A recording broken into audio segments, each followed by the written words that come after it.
Hello दोस्तों, आज अपना न्यू टॉपिक है प्रेगनेंसी डायग्नोसिस।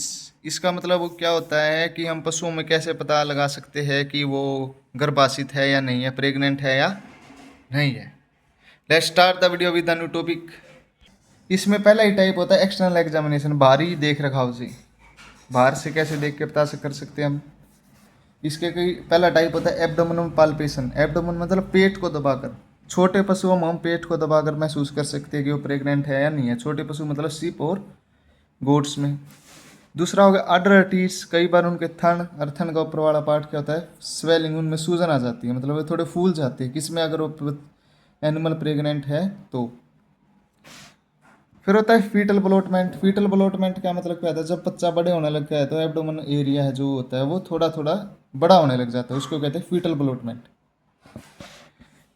ये एब्डोमेन इनलार्जमेंट मतलब वही, मतलब जब पशु प्रेग्नेंट होता है तो उसका एब्डोमेन पेट वाला हिस्सा जो होता है वो थोड़ा थोड़ा, एब्डोमेन एरिया होता है वो थोड़ा थोड़ा इंक्रीज, उसका साइज इंक्रीज होने लग जाता है, पशु थोड़ा थोड़ा मोटा दिखने लग जाता है। फिर इसके बाद होता है इंटरनल एग्जामिनेशन। मतलब इंटरनल एग्जामिनेशन से हम कैसे कर सकते हैं, इसकी एक प्रक्रिया होती है।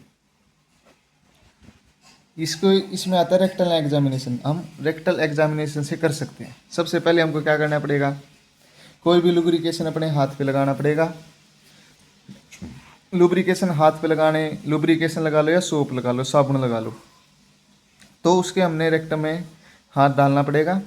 और अगर हम रेक्टल एग्जामिनेशन करते हैं तो अपना हैंड वेजाइना से जाके सर्विक्स सर्विक्स तक पहुंचता है। सर्विक्स क्या होता है, एक रस्सी की तरह महसूस होती है, फील लाइक रूट टाइप, मतलब एक रस्सी की तरह सर्विक्स प्रेजेंट होती है। इसके बाद आता है यूट्राइन बॉडी। यूट्राइन बॉडी के बाद टू हॉर्न्स होते हैं, यूट्राइन हॉर्न्स। तो अगर जोन सा भी हॉर्न्स भारी है, अगर दोनों मतलब एक हॉर्न हल्का है एक हॉर्न भारी है, तो मतलब जो भारी वाला हॉर्न है मतलब एनिमल प्रेग्नेंट है। अगर कोई सा भी हॉर्न भारी नहीं है, सब का दोनों का वजन सेम लग रहा है, तो एनिमल प्रेग्नेंट नहीं है। और एक सबसे कॉमन बात होती है, फर्टिलाइजेशन जो होता है वो ओविडक्ट में होती है। और जो एम्ब्रियो होता है वो इनप्लांटेशन का, तो मतलब उसका एम्ब्रियो बड़ा काफी, बच्चा बड़ा काफी होता है यूट्रस में। यूट्रस में इम्प्लांटेशन होता है, एंडोमेट्रियम लेयर में इम्प्लांटेशन हो जाएगा, उसके बाद यही पर ही बड़ा होएगा। रेक्टल एग्जामिनेशन थे हम यही देखेंगे कि कौन सा हॉर्न भारी है या कौन सा हॉर्न हल्का है। जोन सा हॉर्न भारी हुआ तो एनिमल प्रेग्नेंट है। और हम 6 महीने के बाद पशु का चेकअप नहीं कर सकते, क्योंकि वो अपना हाथ उस तक पहुंचेगा ही नहीं एग्जामिनेशन के लिए, क्योंकि वो बहुत डीपली चला जाएगा, मतलब नीचे उसका साइज इंक्रीज हो जाएगा जिससे वो नीचे झुक जाएगा। अब ये हर एक मंथ की प्रक्रिया आगे, जैसे 30 दिन में कैसे एग्जामिनेशन होता है, क्या फील होता है।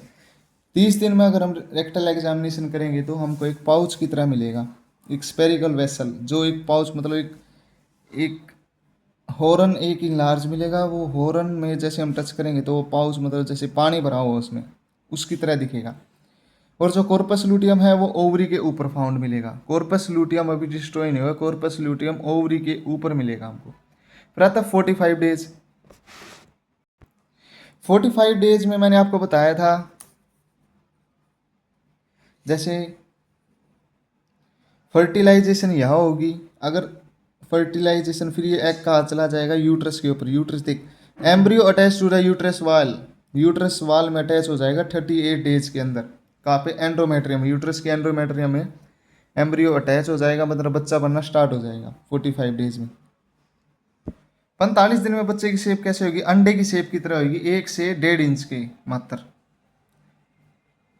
फिर होता है 60 डेज। 60 डेज में वह एक्सप्रोमेटली एग्जैक्टली मतलब 8 से 10 इंच का हो जाएगा। और जो कॉर्पस लूटियम है वो अभी भी यूट्रस के ऊपर हमको मिलेगा। फिर आता है 90 डेज। 90 डेज में फिर आता है 90 डेज में फोइटल है, जो बच्चा है वो नियरली 6.5 इंच लंबा हो जाएगा। और जो क्या है, हमने पाल्पेशन पाल्पेशन होता है मतलब धड़कन की तरह, मतलब ऐसे चप चप चप चप हमके यूट्रेन आर्टरी दिखेगी जो ब्लड सप्लाई करती है यूट्रस में। यूट्रेन आर्टरी को जब हम छुएंगे तो वो ऐसे चप चप चप विरलिंग विरलिंग होता है, चप चप चप चप करना, उसकी तरह मूवेबल होएगी वो। और उसकी लेंथ कितनी हो जाएगी 1/8 और 3/8 इंचज इन डायमीटर। ये 1/8 से लेके 3/16 इंचज इन डायमीटर तक उसकी मोटाई हो जाएगी। और जो एक कॉर्पस लूटियम है जो उसके ऊपर ओवरी के ऊपर मिलता था, इसकी जगह प्लेसेंटा ले लेगी और ये कॉर्पस लूटियम डिसइंटीग्रेट हो जाएगा और इसकी कॉर्पस लूटियम की जगह जो हार्मोन है वो प्लेसेंटा आ जाएगी, प्लेसेंटा कवर अप कर लेगी। 120 दिन में बच्चे का साइज जो फोइटस है, जो बच्चा, उसका साइज 10 से 12 इंच का हो जाएगा और उसका हमको सर महसूस होने लगा। अगर रेक्टल एग्जामिनेशन करेंगे तो हम उसका सर हमको नींबू की शेप में दिखाई देने लग जाएगा, महसूस होएगा जैसे नींबू हो अंदर। जो यूट्राइन आर्टरी है उसका डायमीटर भी इंक्रीज हो जाएगा, 1/4 हो जाएगा डायमीटर उसका यूट्राइन आर्टरी का।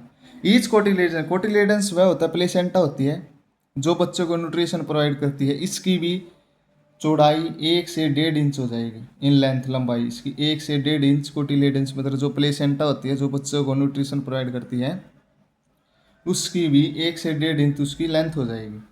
फिर होता है 150 दिन। 150 दिन का मतलब होता है 5 महीने। 5 महीने में बच्चे का साइज बिल्ली की शेप का हो जाएगा, जैसे कैट होती है ना, मैच्योर कैट, उसकी शेप का हो जाएगा।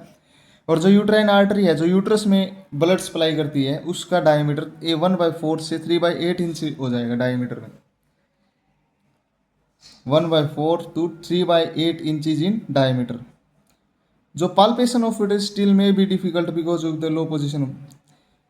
5वें महीने में हम पता नहीं लग, अपना हाथ इतना जैसे रेक्टल एग्जामिनेशन में अंदर तक नहीं जाएगा, जिससे हम, क्योंकि बच्चे का वजन होने के कारण वो थोड़ा नीचे अंडर मतलब एब्डोमिनल एरिया में ज़्यादा चला जाएगा, जिससे अपना हाथ इतना अंदर तक नहीं जा पाएगा।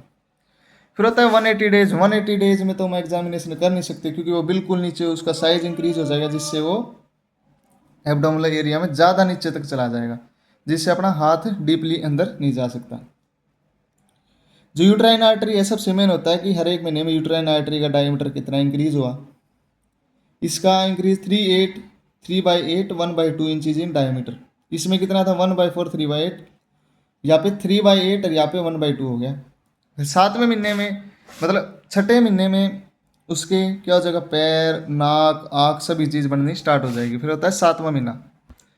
7वें महीने में बच्चा 24 से 38 इंच का हो जाएगा और जो यूट्राइन आर्टरी है उसका साइज 1/2 से 3/4 इंचज इन डायमीटर हो जाएगा। ये प्रोसीजर थी हर एक महीने में उसका साइज कितना इंक्रीज होता है और क्या क्या, यूट्राइन आर्टरी का साइज कितना बच जाता है, प्लेसेंटा का साइज कितना बच जाता है, ये सभी हमने जाना इस वीडियो में। अब हम आगे चलते हैं, इस चैप्टर को कंप्लीट करेंगे। इसके बाद हमें क्या क्या सावधानी रखनी चाहिए रेक्टल एग्जामिनेशन के दौरान। हमें अपने हाथ अच्छी तरह धोने चाहिए, हमें अपने नाखून काटने चाहिए वो, जिससे इन्फेक्शन ना फैले। रेक्टल एग्जामिनेशन के दौरान हमें लुब्रिकेशन जरूर लगाना चाहिए हाथों पर, जिससे रफ स्किन ना हो जाए, क्योंकि बहुत सॉफ्ट जेनाइटल बिल्कुल आराम से हमने रेक्टल एग्जामिनेशन करना चाहिए। और कुछ भी कोई भी अगर अपने हाथ अंदर ज़्यादा पशु ने किक मार दी तो अपना हाथ भी हार्म हो जाएगा। हमने अपना खुद का भी और पशु का भी ध्यान रखना चाहिए रेक्टल एग्जामिनेशन के दौरान। Thanks for watching the video. इस वीडियो में हमने रेक्टल एग्जामिनेशन पढ़ा कि पशु में हम कैसे पता लगा सकते हैं कि वो गर्भाशय है या नहीं है। Thanks for watching the video.